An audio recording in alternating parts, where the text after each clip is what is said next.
Good morning, everyone. I am Jetro Hesta. I am Kem Hesta. It is indeed an honor to share with you our testimony as husband and wife. And to start with, my wife will be the one to share first.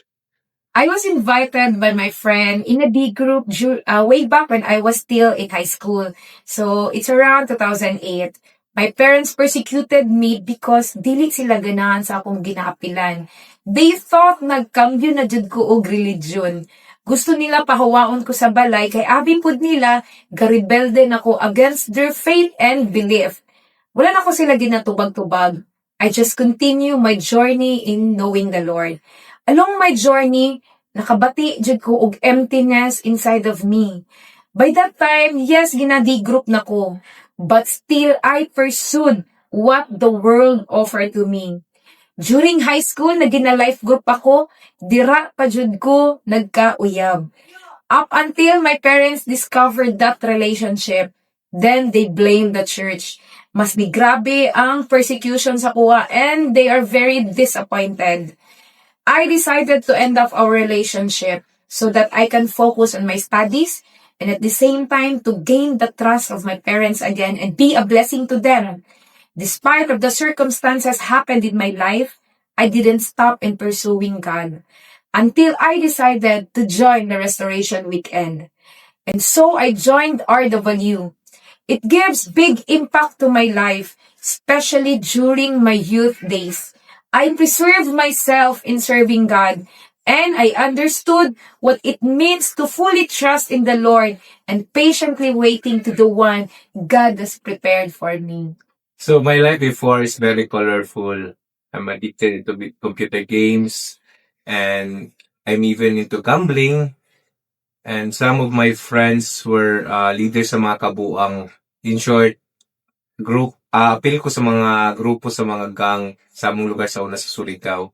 High school pa lang ko, I'm into addicted na ko sa sigarilyo ug inom. And dugay ko makauli sa mong balay tungod kay naalang ko sa akong barkada. Sa kalayo sa Surigao, wala ko nagdahom na dalaon ko ni Lord diri sa Davao City. Ug makatrabaho pa jud ko diri sa SPMC.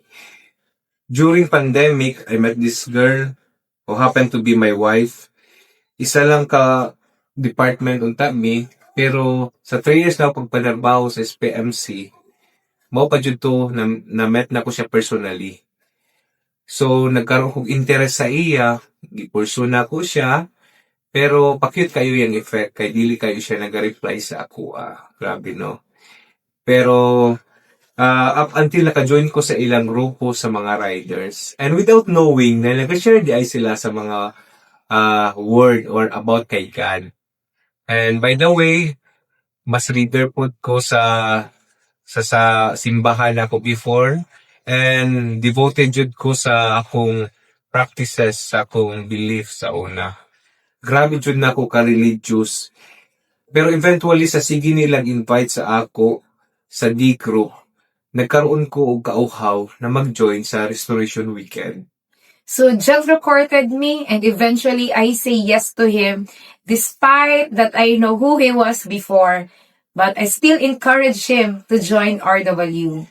I joined the Restoration Weekend and God spoke to me about the revelation of the cross. I've got amazed because after my Restoration Weekend, I was able to get rid of my vices. Nawala kong appetite sa pagpanigarilyo o inom. And even sa struggle na ako sa mga babae. But ang pinakalisod sa tanan ng ilit ko, ang akong practices before sa pagka-religious na ako. So, grabe akong struggle about sa iyahang mga belief jud sa una. Dagan jud siya mga practices na dili niya give up.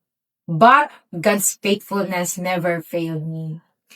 I am an ego person and sometimes I rely on my own life's principle na dili align sa will ni Lord.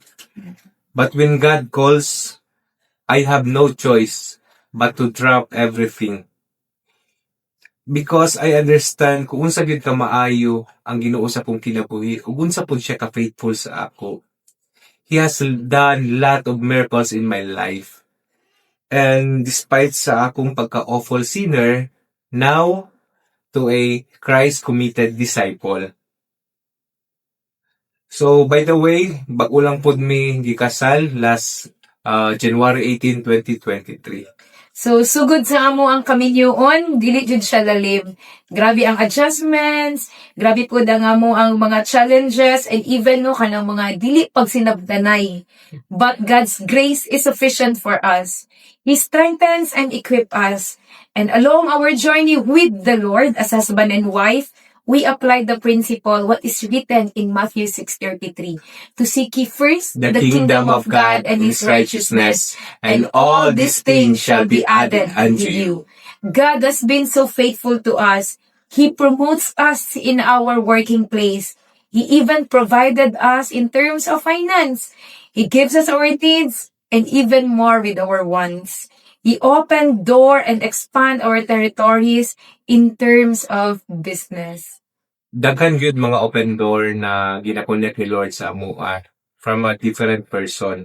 Usa na dira among connection sa Capernaum, which is part pud na sa among gitrabahoan. Ma-amaze ka sa mga testimonies sa mga uban na mga patient na na-cancer free na, ug ang uban nakauli na sa ilang mga lugar tungod kay recover na sila. At the same time, nagakandak pud mi D-group sa Katalunan Pequeño kung asa dito mga klase-klase ng mga pamilya. And for this year, 2024, it is our desire to always rejoice in the Lord, not with what we have done to Him, but of course on what God has done for us. So, though guys, if you're thinking now, wala na jud kay pag-asa na mabago, I encourage you to join the Restoration Weekend and you will see how God will work into your life. And don't miss this opportunity to discover your purpose and experience God's presence in a powerful way. So, we look forward to seeing you on RW. And once again, I am Jethro, I am Carol. and to God be the glory.